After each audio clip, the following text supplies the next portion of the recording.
Құрметті менің тыңдармандарым, каналыма тіркеліп, лайк басып, комментарий қалдыруды ұмытпаңыздар. Арман алдамайды. Күздің сұрғылт күндері не деген көңілсіз. Жаңбырдың толастамай жауып тұрғанына бүгін тура апта болды.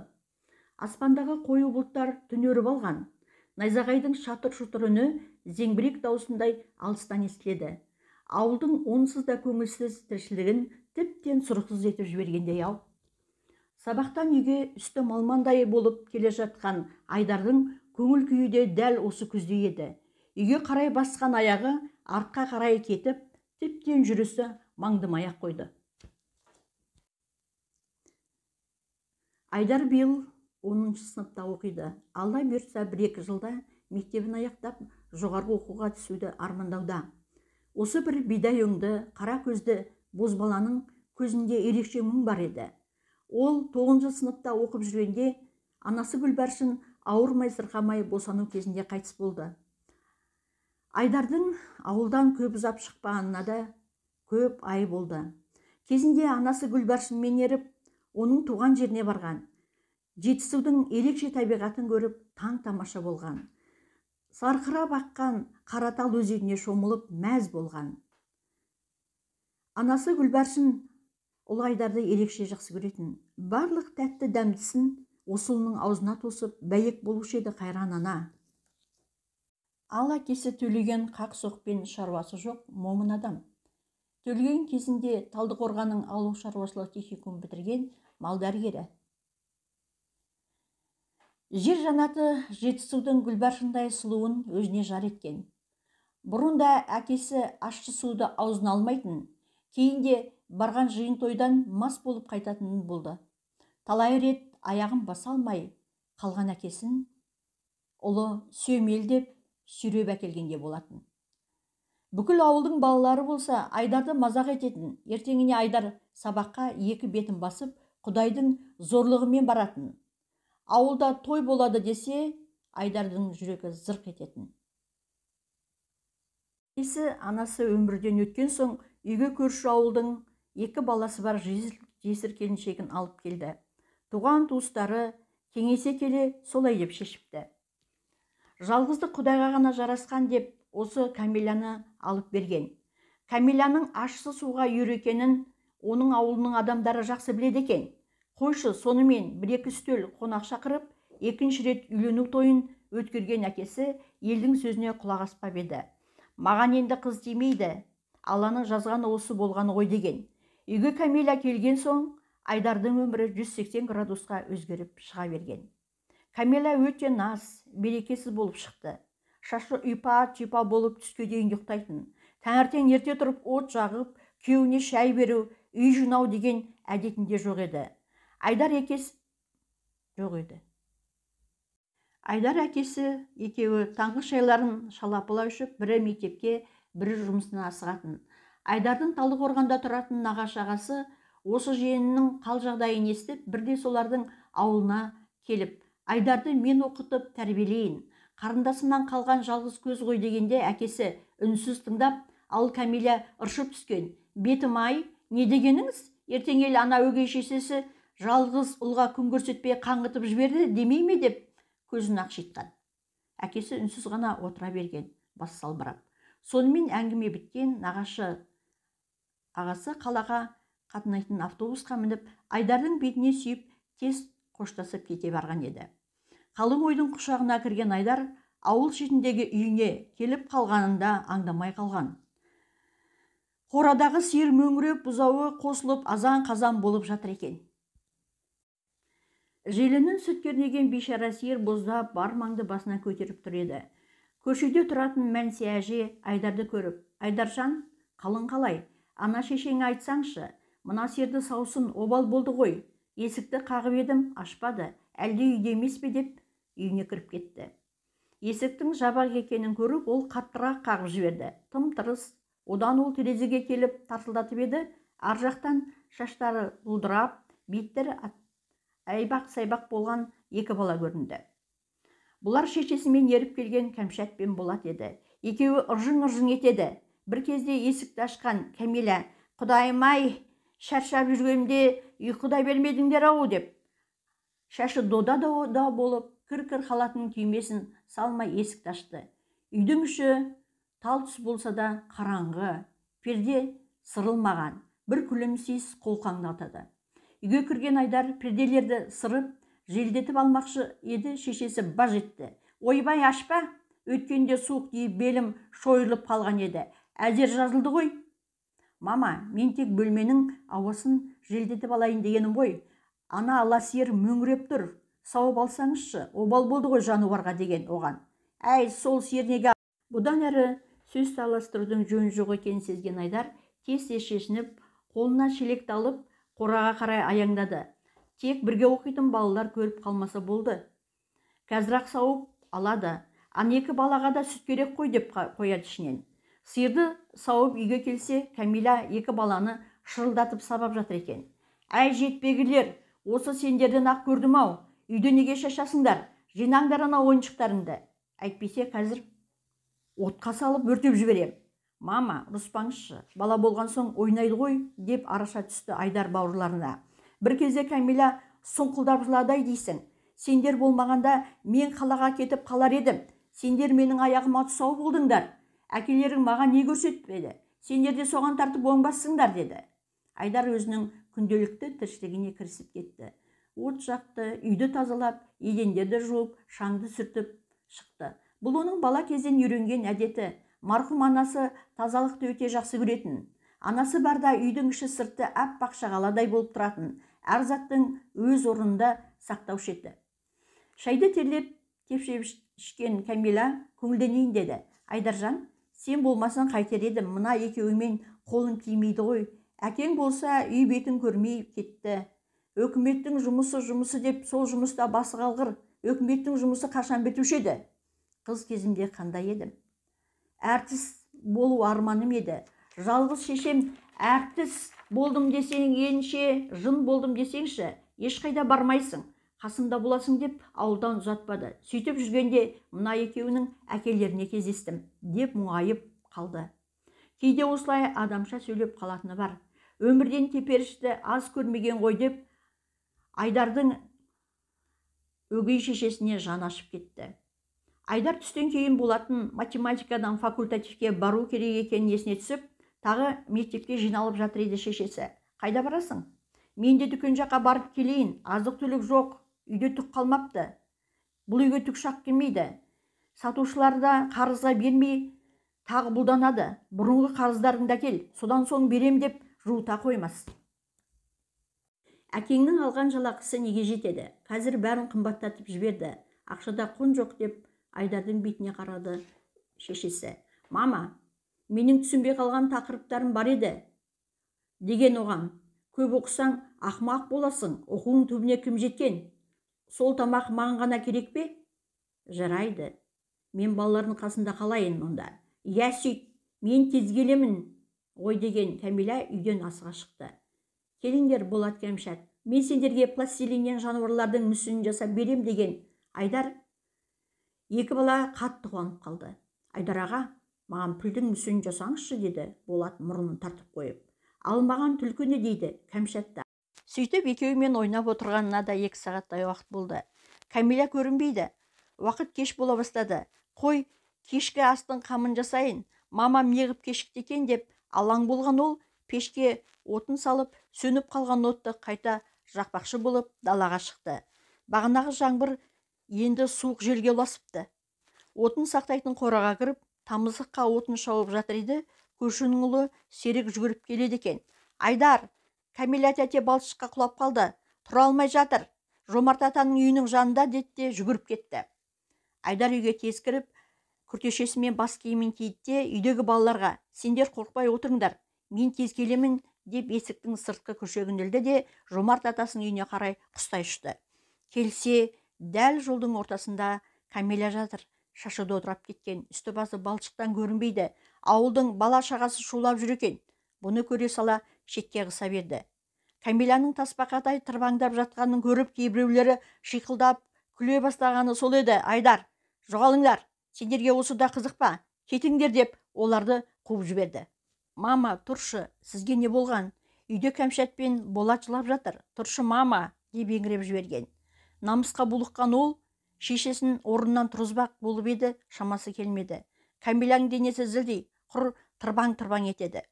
Кетіңдер өңшең жүгірмектер, жоғалыңдар деген дауысқа жалт қарағанда Тойлыбай атаны көрген. Балалар да үйлеріне тарқай бастады. Әй Кәмила-ай, мынауың не? Арақта қалған басың бар ма еді деп атай Кәмиланы екі қолтығынан жұлқи тартты. Көршісінің баласы Мұрат та сол жерден табылып, жеңіл көлігіне Кәмила мен Айдарды отырғызып алып, ауылдың шетіндегі үйге қарай тура тартты. Үйге келсе, екі бауыры үрпиісіп, шошып отыр екен. Аналарының мына түрін көріп жылап жіберген. Қойыңдар, неге жылайсыңдар? Деп Айдар да қоса жылады. Кәмиланың сырт киімін әзер шешіп төсекке жатқызды. Тез-тез от жағып, су жылытып, балшық болған пальтосы мен аяқ киімін тазалай бастады.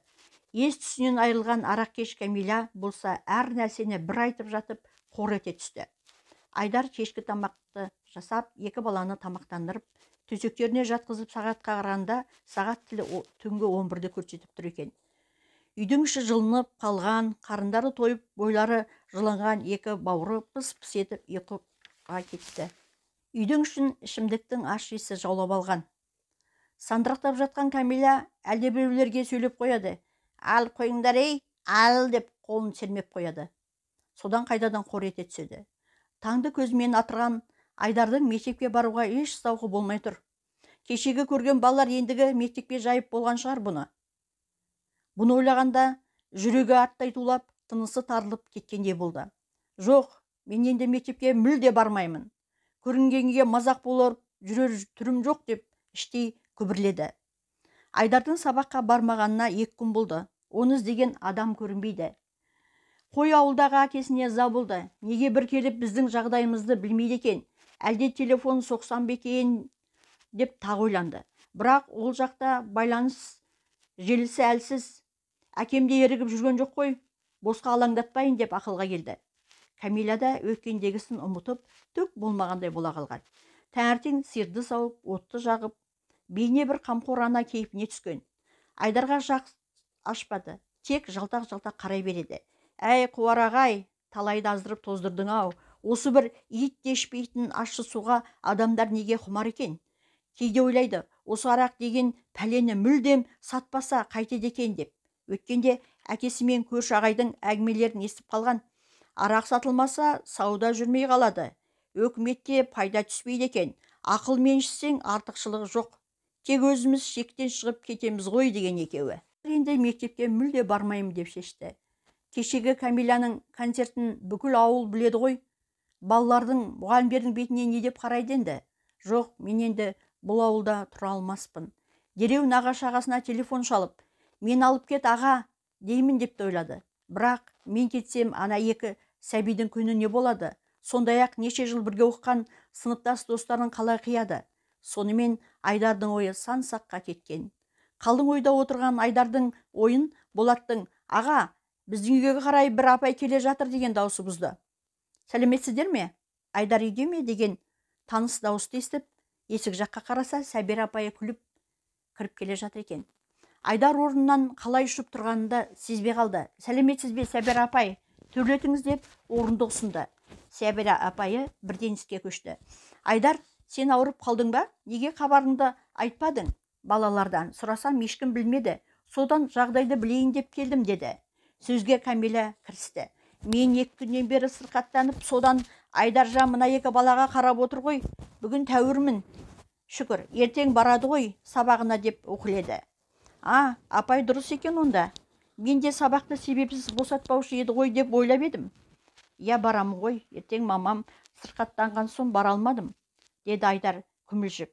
Шай қайнатайын, шай ішіп кет деген Сәбираға, апайы, рахмет, сауығып кетіңіз. Ертең Айдарды мектептен күтемін деп үйден шықты.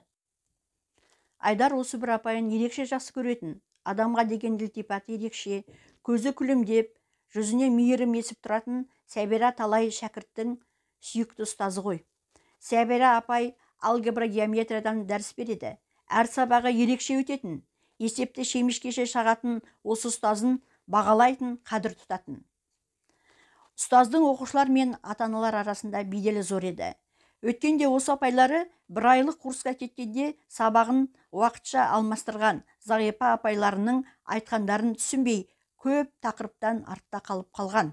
Сынып оқушылары Сәбира апай қашан келеді екен? Түсінбедік, мына апайдың айтқанына деп жүрді.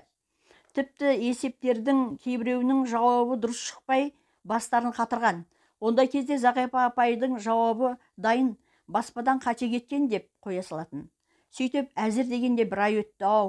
Сәбира апай келе сала өткен тақырыптарды меңгермей қалған оқушыларына қайта түсіндірген. Есептердің жауаптары қате емес, баспадан қате кетпепті. Сәбира апайлары баспадан 1000 есептің біреуінің қате кетуі мүмкін. Оның өзінде оны дәлелдеу керек деген болатын. Сәбира апай нағыз математик қой шіркін.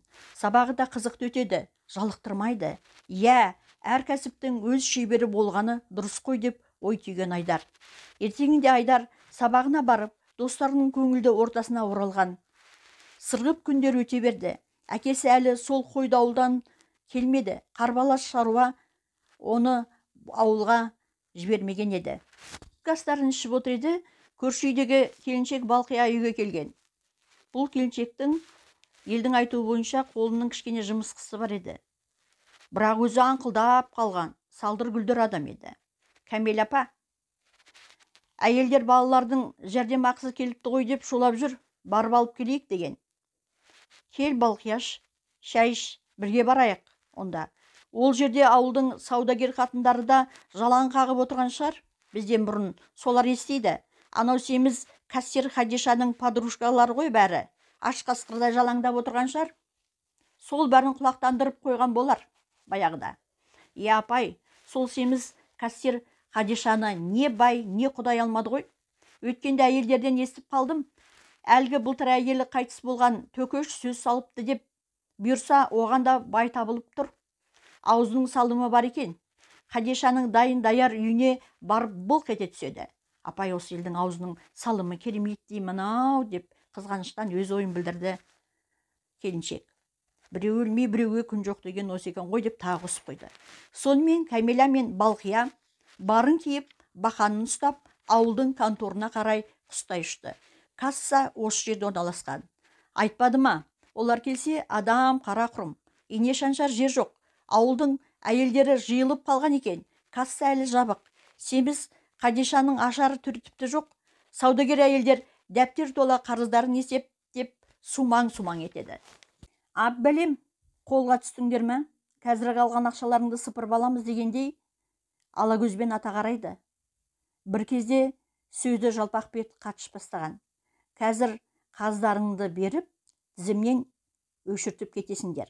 Адамша алғанды білесіңдер, адамша беріңдер. Неше ай болды ғой, бізге де товарға бару керек. Осы қазаққа жақсылық жасасаң, осы деп бастағаны сол еді. Қалған саудагерлер қосыла кетті. Тура айтасың. Алғанды біледі бұлар, қайтаруды білмейді. Ойбай, бала-шағам аш жатыр деп жылап келеді ғой. Содан кейін бұларды ұстап көр деді. Гүлденде желпінген. Набір Назеркенің тіпті ұяты жоқ екен.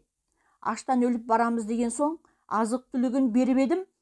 Міне енді 4 ай болды, ұстатпай жүр. Тура осы жолы шашын жұлсам да аламын деп долданды Мәкіш. Бір кезде әйтеуір майпаңдап кәсір Хадишада келді ғой. Әкесінің ақшадан беретіндей бұларға менсінбей маңғаздана қарайды. Кассаға қарай әйелдер лап қойды. Шуламаңдар, үш ретке тұрыңдар, даурықпай. Сөзді тоқтатыңдар. Мен ақшадан шатасам, әрі тұрыңдар деп зеки жөнелді. Тура өз қалтасынан беретіндей ақша санағанда шүршік аузы шұртжиып, көзі аларып кетеді екен. Ақшаны 2-3 рет қайтара санап, маңғазданып, қолыңды неге қоймайсың? Осы ақша алған сайын ұмытып қаласыңдар ма деп қабағын түйді. Ешкімнің қарсы сөйлеуге дәрмені жоқ. Ақшасын бермей жырданып қалуы да мүмкін. Бір кезде Гүлденнің ащы даусы бәрін селт еткізді. Ұстаңдар анау Кәкіштің әйелін.